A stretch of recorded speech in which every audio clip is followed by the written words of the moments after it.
Bueno, un cordial saludo para todos. Iniciamos en esta oportunidad con el primer capítulo de la segunda temporada de los 11 Path Talks, concretamente la generación de políticas de ciberseguridad y ciberdefensa, un tema bastante interesante que está muy de moda hoy en día en los diferentes gobiernos, no solamente de habla hispana, sino a nivel mundial. Antes de iniciar, quisiera comentarles que la grabación del Hangout se encontrará pronto disponible en nuestro canal de YouTube, en el canal de 11 Paths, en la playlist dedicada a los 11 Paths Talks.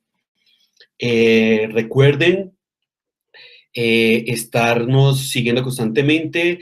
Durante los próximos meses estaremos dando unas charlas muy interesantes de diferentes temáticas. En esta segunda temporada, las temáticas serán un poco más serán un poco más técnicas, aunque la charla del día de hoy no lo es tanto, es un poco más estratégica. Eh, por ejemplo, la siguiente semana, concretamente el 4 de agosto, nuestro compañero Diego Espitia, también Chief Security Ambassador de 11 Paths, dictará la conferencia titulada Diferencias entre análisis de infraestructura, análisis web y code review. Bueno, sin más antesala, vamos a empezar con con la presentación del día de hoy. Recuerden, por favor, formular sus preguntas por Twitter con el hashtag numeral 11pathstalks. Las estaremos en la medida de lo posible resolviendo a la mayor brevedad posible y durante el transcurso de esta presentación. Antes de iniciar, pues quisiera comentarles que hay que tener en cuenta ciertos aspectos muy relevantes, muy importantes, y tiende normalmente en los diferentes estamentos, no solamente privados, sino también de gobiernos, a, a malinterpretar el tema de ciberdefensa o el mismo tema incluso hasta de ciberseguridad. Debemos tener en cuenta que es una obligación de todo Estado proteger sus infraestructuras críticas, teniendo en cuenta pues que cualquier deterioro en esas infraestructuras críticas no solo puede afectar al ciudadano del común, sino también numerosos aspectos gubernamentales, industriales y de comercio, entre otros muchos aspectos más. En el caso de que estas infraestructuras críticas se puedan ver afectadas, pues un país puede llegar a paralizarse si un atentado también contra esas infraestructuras críticas, como lo estoy diciendo, puede llegar a ser lo suficientemente robusto. Eh, Ataques robustos contra infraestructuras críticas, como un ejemplo que vamos a ver unas diapositivas más adelante, donde prácticamente un país quedó incomunicado y afectado en varias de sus infraestructuras. Debemos tener en cuenta que las amenazas cibernéticas tienen otra connotación sustancialmente diferente a lo que son las amenazas de seguridad nacional o a otras amenazas de seguridad nacional, como son aquellas amenazas de carácter físico, cuando hay, por ejemplo, ataques de índole aéreo o terrestre, ¿no? Sin embargo, las amenazas cibernéticas pueden llegar a realizarse por diferentes tipos de actores, como lo son crimen organizado, terroristas, otros estados agresores, grupos activistas, e incluso podría llegar a decirse que pueden haber infraestructuras críticas afectadas, no solamente por un grupo como tal, sino incluso por actores individuales, aunque esto no es muy común que se dé.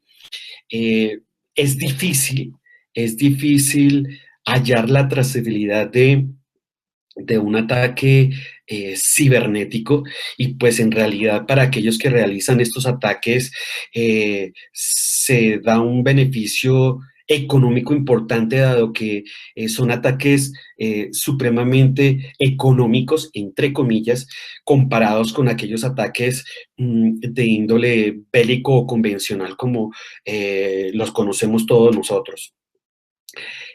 Algunos, algunos tipos de amenazas cibernéticas contra la seguridad nacional en diferentes países pueden ser contemplados como aspectos de espionaje, robo de información sensible de, por ejemplo, proyectos a nivel nacional, temas de plantas nucleares, etcétera, el mismo terrorismo informático, afectación contra un pánico social, son aspectos que pueden ser considerados amenazas cibernéticas. Y vuelvo y repito, temas que atentan contra la seguridad nacional. Sin embargo, en cuanto al aspecto de niveles de amenazas cibernéticas, el Real Instituto Elcano ha generado una tabla bastante interesante que quise traer a colación, quise socializar con ustedes, en donde describe una serie de amenazas frente al perfil del atacante y pues también frente a las consecuencias potenciales de estas amenazas. Lo ven de orden superior a inferior. Profesionales que hacen uso de exploits conocidos pueden llegar a tener una cualificación de nivel medio y pueden generar interrupción temporal de servicios de TIC. En un segundo nivel están los profesionales con gran experiencia y capacidad para desarrollar sus propias herramientas a partir de vulnerabilidades conocidas. Estos profesionales tienen una cualificación de nivel alto y pueden generar interrupción temporal de servicios de TIC. Profesionales en el tercer nivel, se pueden encontrar profesionales que se centran en el descubrimiento y el uso de códigos maliciosos desconocidos. Igualmente que en el nivel anterior, estos profesionales tienen una cualificación de nivel alto y pueden generar una interrupción prolongada de los servicios de TIC. Continuando con los diferentes niveles, encontramos ya un aspecto un poco más de impacto, donde los actores estatales o grupos criminales bien organizados y financiados con el objetivo de descubrir nuevas vulnerabilidades desarrollan también exploits. Aquí se pueden considerar como perfiles de atacantes aquellos actores estatales y grupos criminales. Las consecuencias potenciales de estas amenazas, pues la sustracción de información clasificada y ataques a infraestructuras críticas. En realidad, en este nivel, es decir, en el nivel 4, según el Real Instituto Elcano, es donde se empieza a ver una afectación real contra las infraestructuras críticas que directamente impactan el tema de la seguridad nacional. En un quinto nivel de amenazas, vuelven a verse involucrados o pueden volverse a ver involucrados actores estatales con la capacidad de crear vulnerabilidades. Ojo, y en este sentido es crear vulnerabilidades a partir de la infiltración en la cadena de producción de productos y servicios comerciales, esto con el objetivo de explotar redes y sistemas de interés. Acá básicamente y por la complejidad de este tema de incidencias, pues el perfil de los atacantes específicamente son actores estatales, en donde su consecuencia principalmente también es la sustracción de información clasificada y ataques a infraestructuras críticas. En un último nivel de amenazas, seguimos viendo a los actores estatales con capacidad de ejecutar ataques y ya en realidad aquí son ataques de espectro completo mediante el uso de capacidades cibernéticas y cinéticas, esto con el objeto de lograr un resultado específico en los ámbitos, oígase bien, ámbitos político, militar, económico y o social a gran escala. Estos ataques definitivamente vuelven a ser enfocados a infraestructuras críticas y pueden llegar a generar cambios geopolíticos, como lo fue en su momento el caso de Estonia que vamos a ver a continuación. Eh, Traigo a colación en especial este caso, dado que Estonia, el ataque de Estonia que fue realizado en el 2007, entre abril y mayo, pues es el ataque cibernético documentado más grande de la historia. Eh, Aunque han existido más ataques, pero este tal vez es el que parte la historia de tema de ciberseguridad ciberseguridad y ciberdefensa en dos. Con este ataque, eh, la OTAN crea una gran infraestructura y una gran organización para la protección de activos cibernéticamente hablando. Hay varios países en el globo que adquieren la conciencia y ven la necesidad de poder o de ver un espectro más en cuanto a sus fuerzas militares y es el de incluir opción política de un país. Mm, Volviendo concretamente al caso de Stone, y para mencionarles, todo inicia en abril 15 del 2007, cuando el gobierno de Estonia decide remover del centro de Tallinn el monumento del soldado de bronce. Esto, y fíjense, una situación que aparentemente para muchos de nosotros puede ser irrisoria, genera un fuerte enfrentamiento diplomático con Rusia. Eh, en abril 26, el ataque cibernético contra Estonia empieza a las 10 de la noche y al final de esa primera semana todas las páginas web, tanto gubernamentales como diferentes partidos políticos, ya habían sido bloqueadas. Unos días después, concretamente en mayo 2, fijémonos, la segunda semana, tan solo la segunda semana del ataque, todos los medios de comunicación quedaron completamente desconectados, haciendo imposible que se le informara al mundo lo que estaba ocurriendo. Entonces, tratemos de situarnos e imaginarnos en ese momento histórico lo que podría llegar a suceder o lo que estaría sucediendo en ese momento y cómo nosotros, incluso como ciudadanos del común, podríamos estar siendo afectados. 7 días después, y concretamente para mayo 9 del 2007, a medianoche, ocurre el ataque más fuerte. Los atacantes desconectaron, o los atacantes cibernéticos desconectaron todo el sistema bancario. O sea, ya no eran tema de partidos políticos, ya no eran entidades gubernamentales, sino que adicionalmente el sistema bancario se ve afectado, bloquean todas sus páginas web, los cajeros electrónicos dejan de funcionar. Imagínense la sociedad sin poder sacar dinero, sin poder mover dinero ni físicamente ni electrónicamente. ¿Qué caos puede ocasionar esto en la sociedad? Solo pensémoslo por un instante. Eh, Días posteriores a este acontecimiento, y concretamente para mayo 15, durante 3 semanas, los sitios web del gobierno, los bancos, medios de comunicación y todas las universidades fueron sistemáticamente atacados y desconectados, continuando con ese ataque que ya les había mencionado con anterioridad. Para mayo 19, los ataques se detuvieron y la primera ciberguerra llegó a su fin.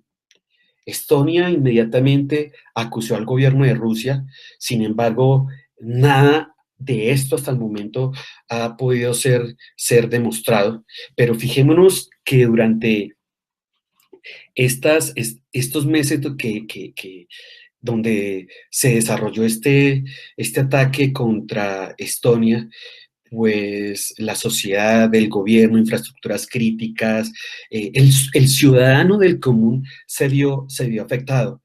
Probablemente, no solamente desde un punto de vista económico, probablemente no solamente desde un sistema, desde un punto de vista cultural y gubernamental, sino que es probable que tal vez algún ataque de estos de manera cibernética haya podido llevar o poner en riesgo vidas humanas. Imaginémonos tan solo si de pronto este ataque se hubiera extendido a los radares civiles de un aeropuerto, lo que esto podría llegar a ocasionar en cuanto a posibles contratiempos en el tráfico aéreo. Entonces, veamos lo que esto puede ocasionar y en realidad el impacto que esto puede generar en un país y por qué la preocupación de este tipo de temas en el mundo actualmente. Hay muchos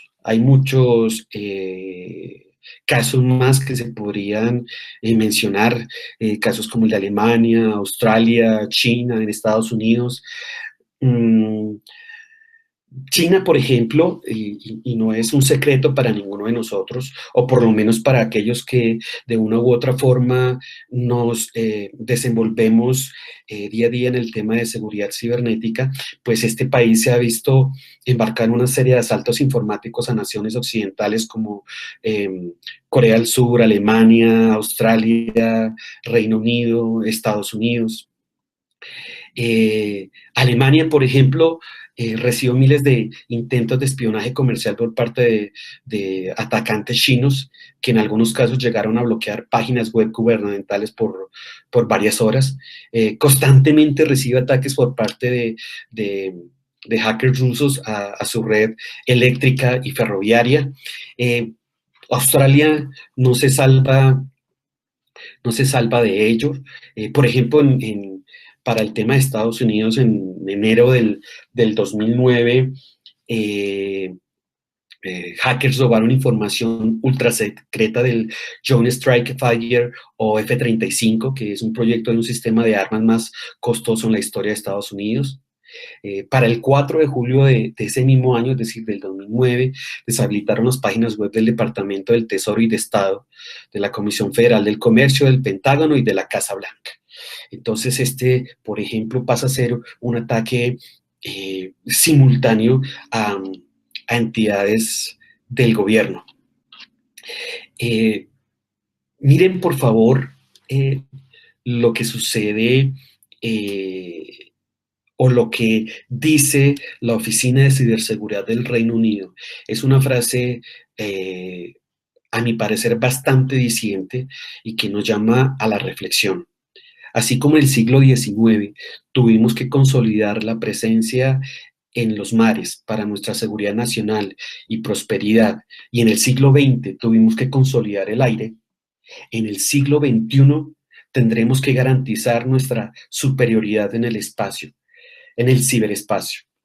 Esta es una preocupación o unas palabras que de una u otra forma se han extendido a diferentes gobiernos a través del globo terráqueo, tanto de habla hispana como en Europa, en Asia, etcétera.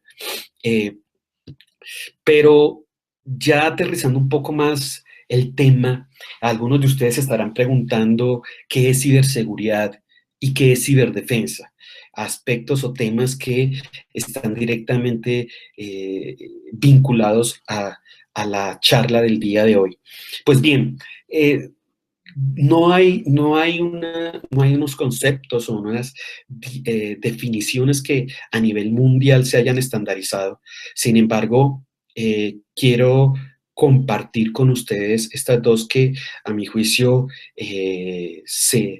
se ciñen bastante a lo que considero yo es la realidad de sus definiciones. En cuanto al tema de ciberseguridad, eh, la Unión Internacional de Telecomunicaciones la define como el conjunto de políticas y acciones que se dirigen con el fin de proteger activos de una organización y a la comunidad en general en el ciberespacio. Entonces, esto como tema de ciberseguridad o como definición de ciberseguridad. Pero como definición de ciberdefensa, traje a colación una definición de la primera versión de la política de ciberseguridad y ciberdefensa del gobierno colombiano, concretamente el COMPES 3701 del año 2011, que define la ciberdefensa como la capacidad del Estado para prevenir y contrarrestar toda amenaza o incidente de naturaleza cibernética que afecte la soberanía nacional.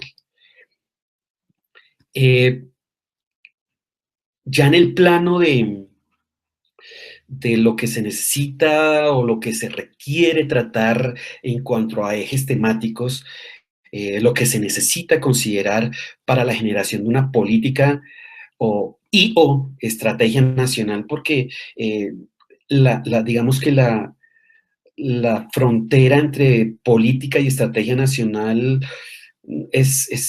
se diluye muy fácilmente, entonces por lo tanto puede ser considerado lo mismo, pues en la actualidad y salvo países pioneros en la ciberseguridad y ciberdefensa, como lo son entre otros Estados Unidos, China e Israel, pues la mayor parte de los países están desarrollando sus capacidades cibernéticas básicas, como sus tecnologías de información y comunicaciones y las organizaciones y procedimientos que las hacen funcionar cuando alcancen su madurez.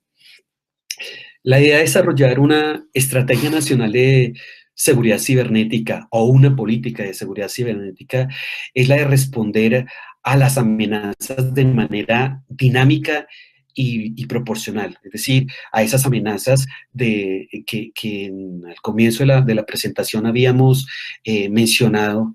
Y lo importante de esto es que esta reacción se debe dar de manera adecuada y necesaria. ¿Qué quiero decir con este tema de adecuada y necesaria? Y de hecho son palabras que la Organización de los Estados Americanos definen como responder de manera dinámica y proporcional, de manera adecuada y necesaria. Eso quiere decir que no hay que sobredimensionar la respuesta ante el ataque, porque esto podría incluso llegar a convertirse no solamente en un tema de defensa nacional, sino probablemente de ofensiva y ya concretamente pasar a un plano de una ciberguerra, de una guerra cibernética. Eh, es importante que para el desarrollo de una estrategia nacional de ciberseguridad se evite la duplicación de esfuerzos. Y esto lo decimos porque a veces los sectores, las organizaciones trabajan como islas en temas de seguridad cibernética. Y cuando digo islas, me refiero de manera, valga la redundancia, aisladas, separadas, en donde acaban muchas veces por causar o generar duplicación de esfuerzos y pues un uso poco eficiente de los recursos disponibles para poder lograr el objetivo de generar la política. Esto es muy común en varios países. A lo largo de estos años en los que he tenido la oportunidad de asesorar a algunos gobiernos en temas de generación de políticas de ciberseguridad, he podido visualizar que, que muchas organizaciones al interior de estos países trabajan de manera aislada, incluso sin interrelacionarse el sector privado con el sector público, incurriendo en un error bastante grande. Entonces, tenemos también ser conscientes que estamos encaminándonos hacia, por no decir que ya estamos, en el Internet de las cosas, con una gran dependencia de toda la sociedad sobre las mismas TICs. Los ejes temáticos, ya propiamente dicho, los ejes temáticos que deben ser considerados para para la generación de una política, pueden llegar a ser varios. Sin embargo, los más comunes los he enmarcado en esta diapositiva.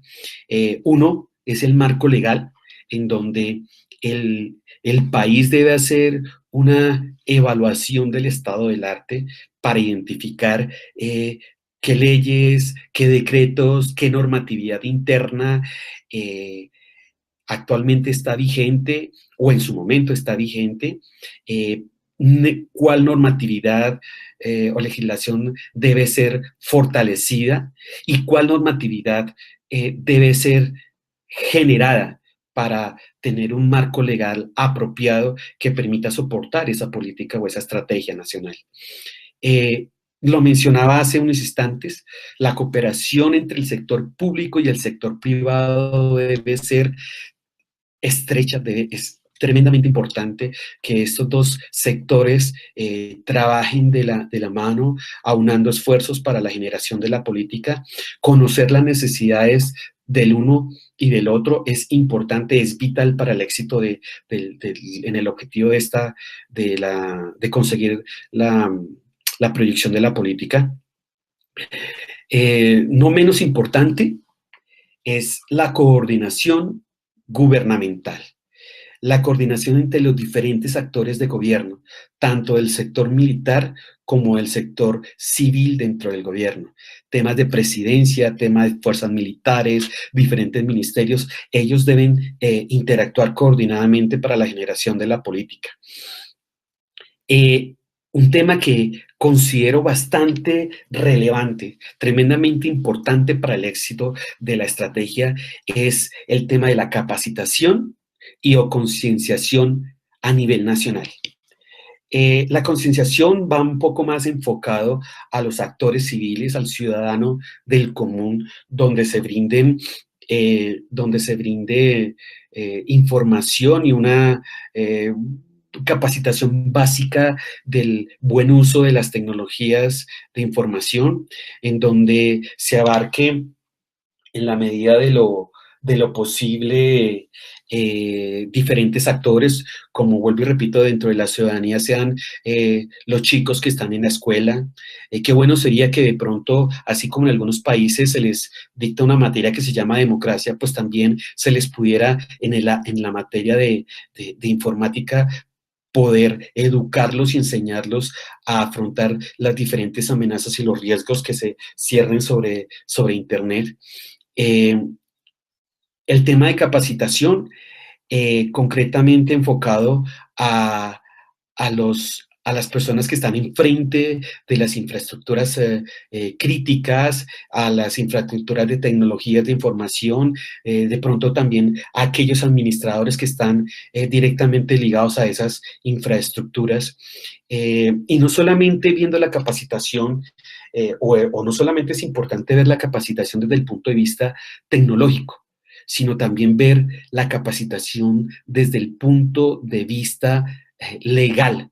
Y con esto lo que trato de decir es que es de vital importancia que los diferentes fiscales y jueces estén capacitados, que tengan las cualidades y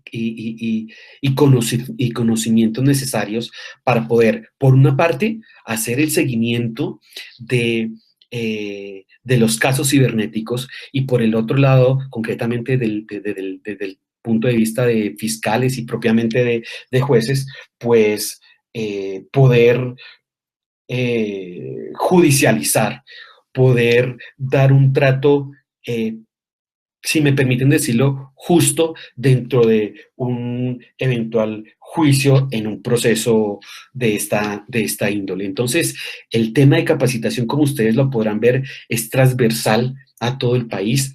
Es increíble pensar cómo especialmente en algunos países de Latinoamérica, por ejemplo, y recientemente incluso el mismo país de donde estoy actualmente basado, que es Colombia, no contaban, no contaban formaciones en temas de seguridad informática, de seguridad de la información, formales. Y cuando digo formales, me refiero a formaciones emanadas de la academia, de las universidades. Por ejemplo, en Colombia hasta hace poco solamente se daban algunos planes de, de especializaciones, y algunas de esas especializaciones eran más brindadas en universidades del centro del país. Si ustedes querían acceder a una maestría en temas de seguridad de la información, en seguridad informática, en Colombia ustedes no lo podían hacer. Tenían que acudir a un ambiente virtual para poder asistir a estas capacitaciones brindadas por otras o brindadas desde otros países, como por ejemplo España. Hoy en día, afortunadamente, en Colombia esto ya no se ve. Sin embargo, en algunos países de la región hasta ahora se está propendiendo por generar mallas curriculares en las universidades para poder brindar un abanico de oportunidades en temas de formación en maestrías de ciberseguridad, en especializaciones de ciberseguridad, y sobre todo hacerlas más asequibles al ciudadano del común. Porque pues de una u otra forma los entes estatales, los entes de gobierno propiamente dicho, pues tienen la capacidad económica para poder acceder o para que sus funcionarios puedan acceder a estas capacitaciones. Entonces, ese es otro tema a contar. Y pues otro aspecto y el último aspecto que quise traer enmarcado en estos ejes temáticos, es el de la cooperación internacional. La política o estrategia nacional de ciberseguridad de un país debe contemplar necesariamente la cooperación con otros actores de índole internacional. Actores como, por ejemplo, los CERTs nacionales, CERT de otros países que van a ser importantísimos en el andamiaje y en la ejecución de las políticas.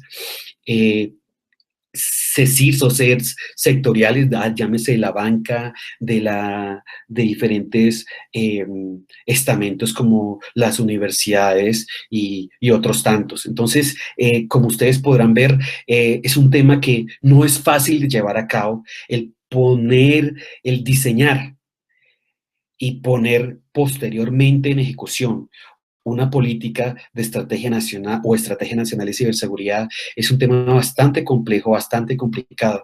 Y nosotros muchas veces como ciudadanos exigimos muy estrictamente a los gobiernos, pero no caemos en cuenta muchas veces de lo que esto conlleva. Y en esa exigencia que nosotros hacemos a los gobiernos, muchas veces no solamente pedimos que se implementen muchos aspectos, sino que adicionalmente se implementen en muy corto tiempo, cuando hay que tener en cuenta el tren administrativo, el tren judicial, cuando hay que generar normatividad, un marco legal. Entonces esto impacta directamente en los temas en los tiempos de implementación.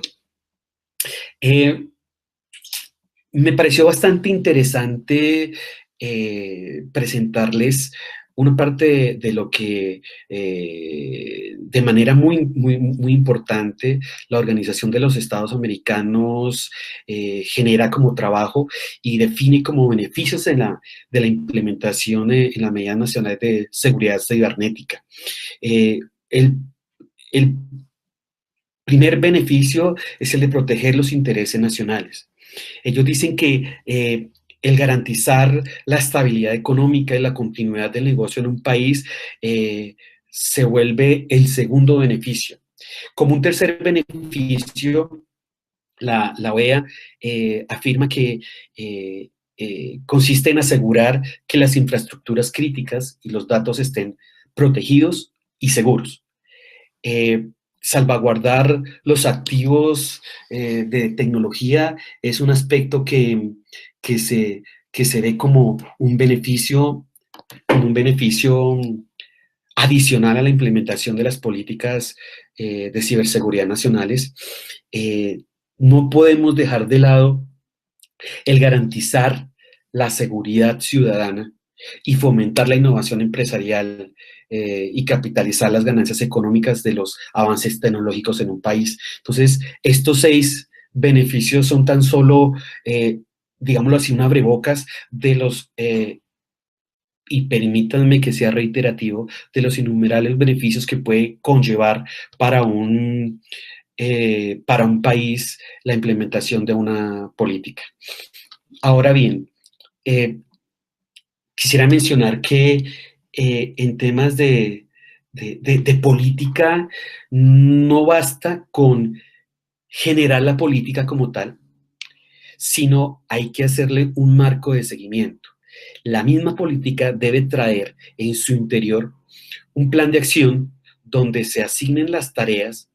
De hecho, estas tareas deben ser inicialmente de marco general o de índole general, asignadas a diferentes estamentos del gobierno y, de ser posible, a estamentos también de índole privada.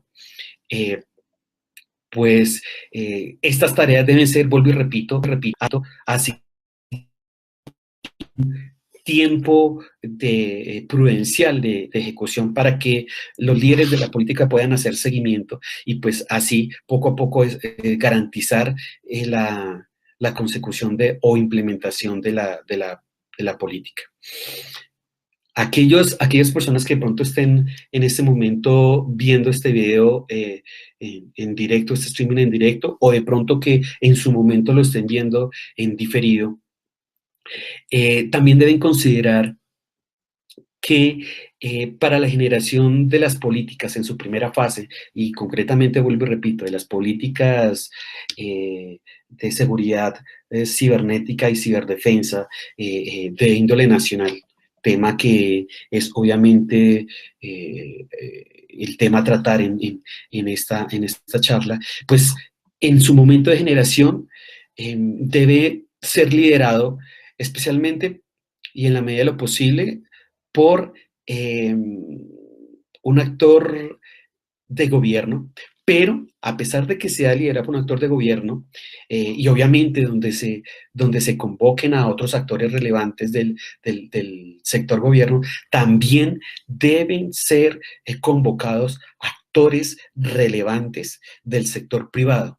Por ejemplo, actores representativos de infraestructuras críticas tan importantes como lo son la banca, el sector energético, transportes y otros tantos que variarían de uno a otro país. Tal vez alguno de ustedes se pregunte, bueno, pero ¿qué actor podría variar? Por ejemplo, para Colombia, el sector donde se trabajan temas de energía nuclear, pues no aplica, porque nosotros no tenemos ese sector. Sin embargo, en otros países como eh, Estados Unidos, Alemania, puede probablemente ser necesario convocarlos, aunque, por ejemplo, Estados Unidos ya tiene su estrategia nacional, lo tiene, así como lo tiene España. Entonces, es importante, vuelvo y repito, traer a la mesa de trabajo inicial a los principales actores, tanto del sector privado como del sector público. Y una vez se genere el primer borrador de la política, socializarlo a otros actores que de una u otra manera pueden llegar a estar vinculados o afectados desde el buen punto de vista, desde el buen sentido de la palabra, a ser afectados por esta política. Ejemplos de políticas que se hayan adelantado o políticas de ciberseguridad y ciberdefensa a nivel mundial son muchos. Austria tiene su estrategia de ciberseguridad como lo tiene España. Canadá tiene su propia estrategia. En países hispanoparlantes, España cuenta con una política bastante interesante, desde mi punto de vista muy, muy completa. Panamá tiene también su política de ciberseguridad y protección de infraestructura crítica. Francia, otro tanto. Para Colombia, el primer, el primer acercamiento a la política, a una política de ciberseguridad y ciberdefensa, lo mencionaba hace unos minutos, se dio en el año 2011, concretamente con el COMPES 3701, que en este caso lo que buscaba en su momento era desarrollar o brindar unos mejores escenarios en temas de sus capacidades nacionales de tecnologías de la información, en temas de formación como tal, de capacitación y de concienciación a los diferentes actores, en cooperación interinstitucional interna y en cooperación internacional. Ya posteriormente, hace tan solo unos pocos meses, este COMPES ha sido reemplazado por una estrategia ya mucho más robusta que se puede apalancar ya en lo realizado y ejecutado por el gobierno colombiano en, en el desarrollo del COMPES 3701. Políticas interesantes, vuelvo y repito, como la del Estado, la del gobierno norteamericano, es muy, muy importante.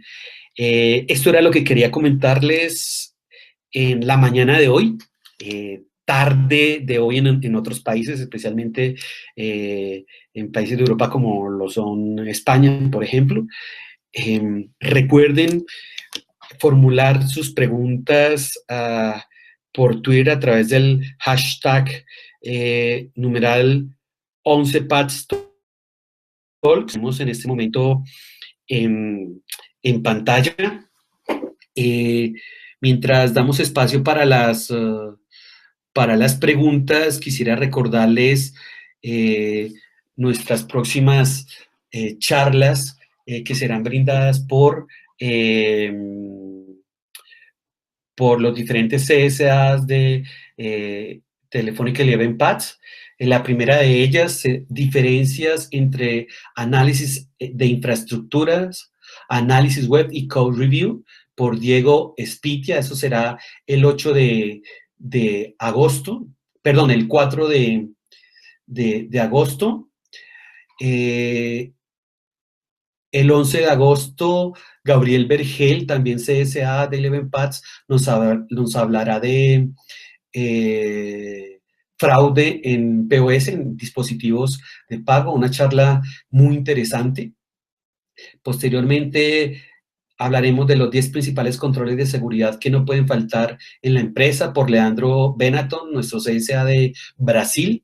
Seguidamente, hablaremos de metodologías de desarrollo seguro. De nuevo estará Diego Spitia con un invitado especial, un invitado sorpresa.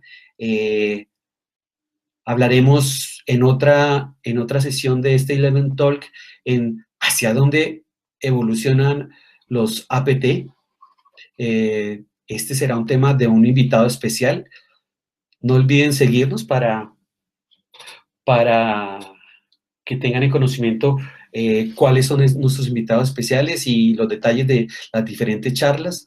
Los 100 y la correlación de eventos avanzada será brindada el 8 de septiembre por Claudio Caracciolo, nuestro CSA en Argentina. Inseguridad en dispositivos móviles Android por Gabriel Vergel.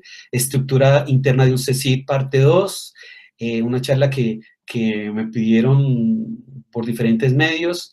Hablaremos en otra Eleven Talk del biohacking. ¿Qué es esto del biohacking? Y malware en medios de pago no tradicionales, analizando un protocolo industrial, qué y por qué puede cambiar el mundo, cifrado asimétrico en IoT, ciberinteligencia sobre IP versión 6, el protocolo de cifrado HSTS para la web, Software Defined Radio, inseguridad en dispositivos móviles iOS, ventajas y desventajas de los sistemas de autenticación de doble factor, la gestión de los certificados digitales de las empresas, Network Packet Manipulation. Con ese Eleven Talk estaremos cerrando nuestra segunda temporada en diciembre 15. Pues como podrán observar, los temas son bastante interesantes, temas que también son de carácter técnico. Entonces, vamos a revisar si hay alguna, alguna pregunta. Tenemos un poco más de tiempo al respecto. Parece que no tenemos más preguntas.